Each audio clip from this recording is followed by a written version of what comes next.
What's up, guys? What's going on? I'm Paul. This is Pauline Theology's daily devotional with Trust in Jesus Ministries, and we are continuing in Genesis. We're in Genesis chapter 26, 1 through 11.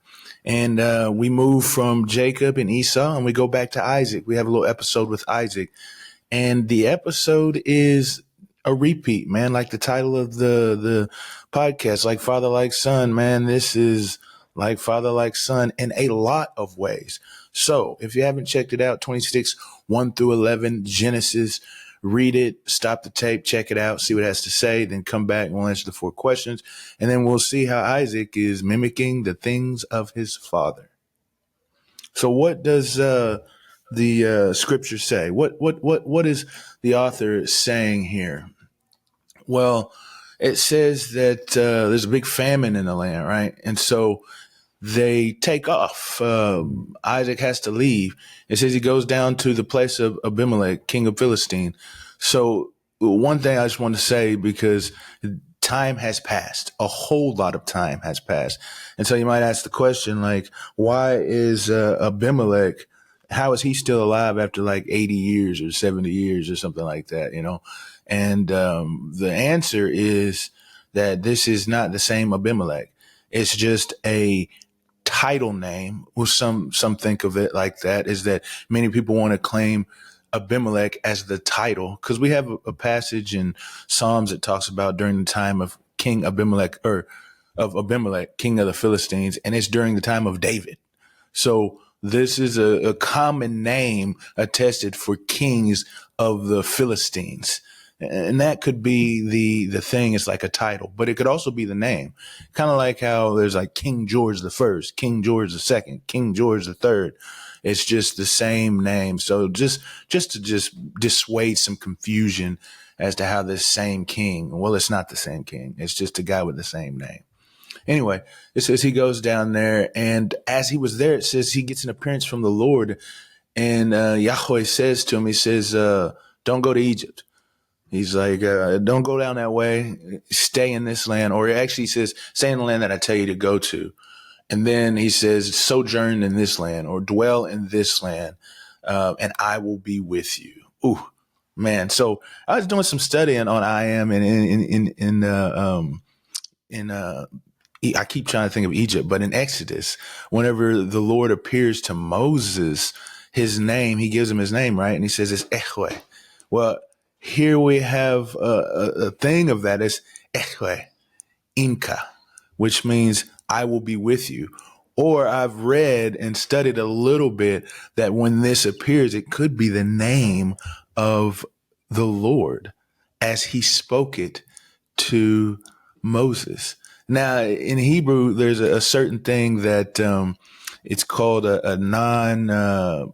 Oh man, now I'm losing it. But you don't have to have a verb in order to make a sentence full, and the only type is the is verb, or a being verb. And a being verb is like the car is blue, or Paul is black. So the is doesn't have to be there. It's understood. And so Ehwe, Imka, could mean Yahweh is with you. But the word Ehwe is actually a verb. And so when he tells his name to, when God, Yahweh, tells his name to Abraham, tells his name to Moses, he uses this verb, Ehwe. And so that's why it could be understood as that. It's pretty cool, because I just think that God is infusing his name into speaking with him, saying, I am with you. Like me, the Lord, Ehwe, is with you. But it can also just mean that I am, or I will be with you, because Ehwe is actually a future verb. So he says, I will be with you. Anyway, man, all that aside, if it was too much, ask questions about it, or just put out your mind. It's just something unique I thought in my own brain about as I was studying the name of Yahweh. And maybe I'll put a video out on that, because it's fascinating, man. It's amazing to know what his name means and how much power it has. And for an ancient mind like this to just make something up according to the way his name is is highly unlikely. Even not an ancient, but even a modern mind wouldn't be able to comprehend or to write in such a way that would cover all of the wonder and the amazingness of what his name means. So I may do a video on that sometime. Anyway, it says, I will be with you. And he says, I will bless you. And he says, and these lands I'll give to your seed. He says, and I will raise up a oath that I swore to your father Abraham. And he says, and I will increase your seed like the stars in the sky. And to your seed, I'll give all of these lands, man. And it says, because your father obeyed my commandments and my statutes and my Torah. So that's the first thing where I said, like father, like son, is that he's reestablishing or promising again to Isaac the things that he promised to Abraham. He's going to give this land. He's going to increase his seed. He's going to bless him. And so this is what's going to happen to Isaac. And it's for the sake of Abraham. And because Abraham did what God had told him to do. And specifically and namely, it was that offering of Isaac himself. And so I'm sure that brings back thoughts of that moment when that lamb came out for Isaac, because he says that Abraham did believe and he did follow all that Yahweh had told him to do. Anyway, after that, it says that so Isaac dwelled in that land, the land that God had told him to stay in, which is the land that he's going to possess. His seeds are going to possess, because that was what God had promised. He gets to kick it in the land that his family is going to be in forever. Anyway, it says that the men of this place asked about Rebecca. They said, "Is she your wife?" And because he was afraid he's going to kill him, he's like, "Nah, she's my sister."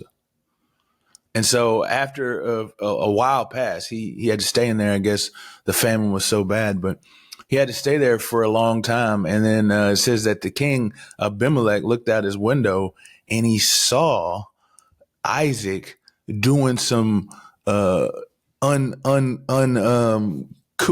ungood things to his sister. He says, like, this ain't the way a brother's supposed to be acting towards his sister. It's funny because the word is mizach, which is similar to the name Isaac, and so it's like he's Isaac is Isaacing Rebecca, and he sees that, and the king's like, "Nah, man, this ain't right." And so he calls Isaac to him, and he says, "Why didn't you tell me that was your wife? Why did you say that it was your sister, man?" And he was like, "Dude, my wife is beautiful, and people, I thought that they would kill me over her." And he says, "Why have you brought this guilt upon us, or this the repercussions or damnation if somebody would have touched your wife and way a husband touches his wife?" He says, "If that would have happened, you would have brought guilt upon us, man." He says it would have been nothing for that to happen. And so the king actually demanded the people, if anybody touches Isaac in like fighting, killing, trying to take his wife, or if anybody touches his wife to make her as a wife, they will die. They will be put to death. The death sentence is going to happen, man. And so what's this say about God? I think first off, this passage talks about God as being a communal God, a wonderful God who wants to be with his people. He says, "I will be with you." He wants to dwell with us. That's the thing, is I am the great I am says, "I will be with you." But he's also a faithful God. He's keeping his promises, and he's reestablishing these promises to allow Isaac to recognize that he is going to be a benefactor as well of the things he has said before, that he's faithful to doing that. And then I think the last thing it says is that he's demanding God, that he requires obedience. Obedience isn't salvation, but obedience is still required, because he doesn't have to do any of the things he's doing. So if he does it, it's still because of grace. But just because it's because of grace doesn't mean that we're not supposed to do the things that God has called us to do. What does this say about man? Well, it says that we are to trust and obey. Trust and obey. For there's no other way to be happy in Jesus but to trust and obey. And the trust and obey part is just what Abraham did first, is that he did the thing that God called him to do, which is to offer up his son. He trusted that God would bring him back in a way, a type. And then he did. He allowed for the ram to take that place. And that's why he says that Abraham did as I commanded. He obeyed my voice. He listened to me. But then Isaac also as well has to trust and obey, because he says, stay in these lands, which probably isn't very far because of the fact that he was living in the lands that God said he was going to give him. That means it's still on the perimeter of those lands. It means that he's still probably in the area of where famine could likely happen. In Egypt, if he would have went there like his father did before, then he would have been way out of the midst of this famine that was great in the land. And so he has to trust that if he stays there, that he would be provided for. And he has to obey. And that's the kind of that is kind of the visual of the trust that God would have. And so I forgot to mention the second part of the like father, like son, as he said his wife was his sister. Man, these guys here, man, like father, like son. Anyway, how do we apply these truths to our lives? Well, I think what's important for us to do is to trust and obey as well. Trust and obey. And the obedience is the visual or the evidence of the trust. It's the justification of the trust. When you see that we are doing what God has called us to do, what he has told us to do, then that means that we are trusting in what he said, that it's good, that it's right, and that it's beneficial. So what is it in your life right now? For me, I think that it is just to obey the word of God, to listen to it, because sometimes we don't know what it is that God has called us to, but we absolutely know what his word has already commanded to us. And so if his word has commanded these things to us, that is where we should obey. We trust that the things he has spoken in his word are good for us, and so we live them out. I appreciate you guys for listening, and live out the words of God today. Trust in his promises and walk in his statutes. I'll see you guys in the next episode.